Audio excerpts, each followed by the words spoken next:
Si bien la Gran Depresión sumergió a la economía mundial hace algunos años, pero una pesadilla para personas con edad para recordarlo. Alrededor de 13 millones de americanos quedaron desempleados, cientos de miles de negocios y millones de agricultores quebraron o finalizaron por completo su actividad.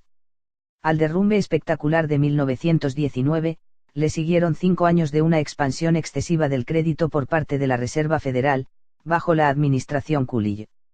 Coolidge fue el 30º presidente de los Estados Unidos. Entre 1923 y 1929, la mala gestión económica durante la administración Coolidge hicieron que los sucesos de 1929 fueran inevitables. Pero, ¿qué fue entonces lo que derrumbó el colapso abismal después de 1929?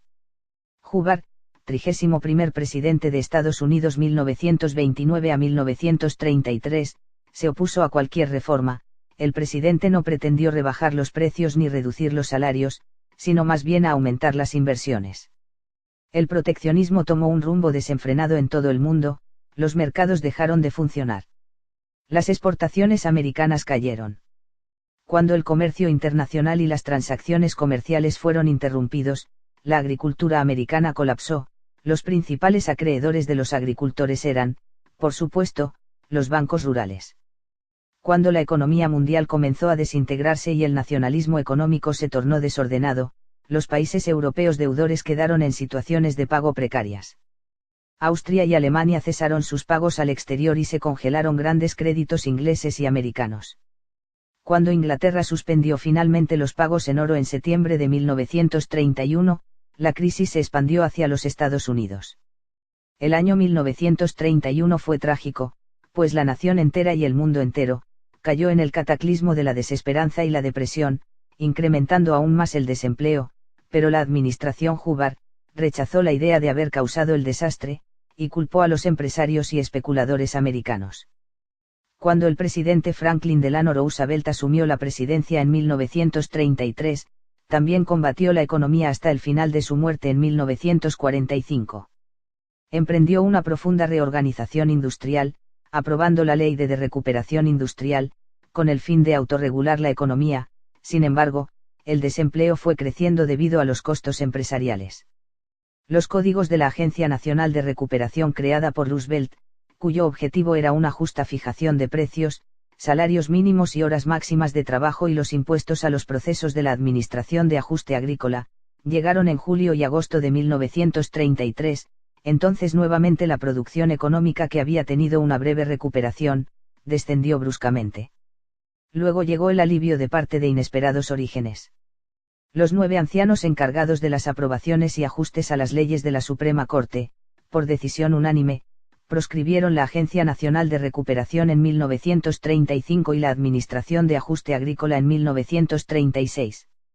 El alivio fue meramente temporario. Los planificadores de Washington no podían dejar sola a la economía. Entonces se creó la Ley Wagner en julio de 1935. Esta ley discutía que, cualquier cosa que un empleador pudiera hacer en defensa propia resultaba una práctica laboral injusta. Reaccionando entonces los trabajadores con protestas, amenazas y violencia total, para los meses venideros la actividad económica comenzó a decaer y el desempleo nuevamente superó la marca de los 10 millones de desocupados. Pero la Ley Wagner no fue el único origen de la crisis de 1937. Si el intento de Roosevelt de asegurarse el apoyo de la Corte Suprema hubiese resultado exitoso, hubiera subordinado el Poder Judicial al Poder Ejecutivo. A lo largo de todo este periodo, el gobierno federal intentó volver a inflar la economía, subiendo duramente el saldo de las reservas. Entonces la economía americana no pudo fácilmente recuperarse de las encadenadas ofensivas, en primer lugar, por las administraciones republicanas y luego por las demócratas. El desastre de la Gran Depresión condujo finalmente al holocausto de la Segunda Guerra Mundial. Cuando más de 10 millones de hombres fueron reclutados por las Fuerzas Armadas, el desempleo dejó de ser un problema económico. Las últimas raíces de la Gran Depresión estaban creciendo en los corazones y mentes del pueblo americano.